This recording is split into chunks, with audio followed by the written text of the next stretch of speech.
pleasure to meet y'all at last, and welcome back to Hot Wheels Hilarity Season 5. So, yesterday, I talked a little bit about the history of Hot Wheels Hilarity, mainly the origin of how I first became into Hot Wheels as a whole, and how that's been carrying on to today. But now, I would like to get on with that because there's a lot of other things that I also need to mention about the history of it all. I haven't really talked about how Hot Wheels Hilarity itself had originated, so let's get that part out of the way first. Hot Wheels Hilarity is simply put a series intended on Hot Wheels layouts, cars racing around tracks, around different accessories and stunt kits, and the like. No matter the layout, no matter the size of it, no matter the height, length, width, or otherwise, it sure is, hopefully, a fun experience to any Hot Wheels fan who is in fact looking forward to seeing more of that kind of content. And while I'm on the topic of that, Hot Wheels content as a whole has been somewhat lacking. And I can almost understand from a certain perspective that not many people might be free to do that kind of stuff, but I do have a few jobs myself. And I tend to be very freelance with my schedule and the like based on some of those things. But when it comes to my work on Kaiju Force Neo, as things are going these days, I sure am pretty open to a lot of things out there revolving around how I can get my stuff together. Lots of ideas can spin around here and there, but eventually I do catch on to them. And there are some considerations that I happen to put together for Hot Wheels Hilarity Productions going forward. So, of course, that's just kind of what that's all about for sure. But the main thing about Hot Wheels Hilarity that got me to create my own series based on Hot Wheels related stuff out there was mostly because of the combination of certain content creators out there that were also big fans and collectors of Hot Wheels out there. YouTube channels such as Race Grooves and Ghost Jerker. Those are in fact just to name a few, and there are probably a lot of other people out there who have also had themselves some pretty big collections of Hot Wheels cars and the like. Hot Wheels themselves actually has their own YouTube channel, which is also dedicated to certain things like that. Excitement about racing certain die-cast cars on layouts that they set up themselves. I feel like to a certain degree, they themselves have a pretty nice thing going on. But the main thing is that I myself actually wanted to hop in on this particular bandwagon. So Hot Wheels Hilarity was brought onto the world for the first time, summer 2018. Because, well, for the most part, 2018 was a huge time in my life where I actually got back to Hot Wheels collecting after several years that I had not been very much into Hot Wheels. I was mostly into Nerf that time. I was also interested in a lot of new movies out there that were in theaters. I was also interested in some books that I have read a lot. I was also interested in a lot of video games that would appear on PlayStation 3 and PlayStation 4 and the like, as well as other consoles. I was also interested in trying to find out how to drive a car with, well, permission from some people here and there. So that's mostly just some of the business that I have taken upon myself to keep myself occupied every day. But the time eventually came back in early 2018 for me to eventually start getting back to Hot Wheels collecting, because I had already got myself a pretty decent collection of about 90 cars. But soon the numbers began to rise up drastically, because I was going to places all over the state of Wisconsin, like Target, Walmart, Metro Market, or like any Kroger department and the like, anywhere that I could possibly go to. Any department that sells Hot Wheels, I would have my eyes peeled out for any new models or potential models that I don't already have yet.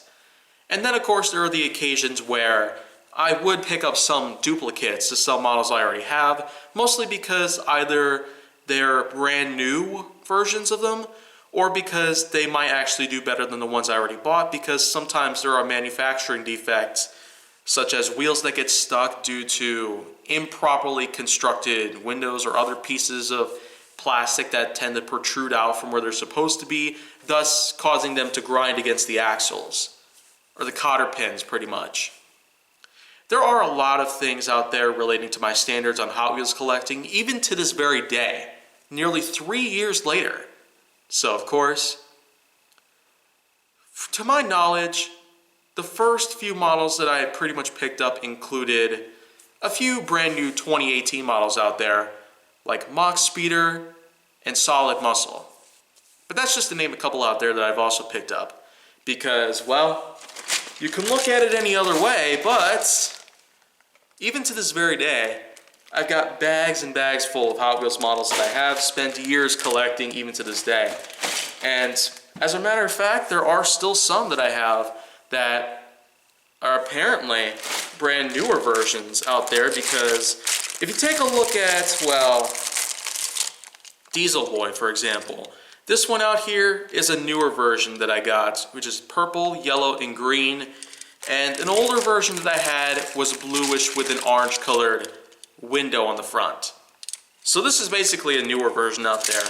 One of these days I might end up having to pick up another version of this. But as for other models that I have right here, here's Kumbi, which is stylized after Black Panther, because there were a few models that got different colored variations here and there. Here is Imparable, or Imparable, as some people might call it. Here's an older model, Flashfire, which was featured in the video game known as Hot Wheels Velocity X, the Game Boy Advance SP version, that is. Then of course we got other models here and there, like this 56 Ford van right here, as well as a bunch of others, pretty much. Not to go into too much detail on here, but check this out. This entire 1 gallon Ziploc bag is comprised of all 35 cars from the movie Hot Wheels Highway 35 World Race, which came out back in 2003. And then in 2005, there came a spin-off series that was dedicated to the same continuity, Highway 35, as many of us call it nowadays, known as Acceleracers. It was a 4-part series which comprised of 4 one-hour-long episodes, as well as some other little partitions that you can pretty much find clips of on YouTube. And YouTube has actually been a spot to where I was able to watch whatever was left of the Acceleracers to begin with. Because I did have the first 2 chapters on VHS when they first came out. And, well, I'm glad I was able to use YouTube to find out what happened to the rest of the series. So now I know what the true ending to it is, and I also know the true number of cars that were used in that series as well. There were 36 cars that were used in there, plus 4 motorcycles, and plus a few others that never actually got made into Hot Wheels models. But, of course, that's not to say that they did a bad job on any of this, no. If you could look at it from my perspective, the way they did certain models out there, like RDO3 and Metalloid, these are just a couple examples of how great their craftsmanship has actually turned out to be. Here's Covelight and Nitrium to further back this up. But going back to Hot Wheels Highway 35 World Race, they also made their own models based off of the movie itself. Some were movie accurate, and the ones I have here, for example, 70 Roadrunner and 57 Thunderbird, these are basically just recolored versions that were later releases.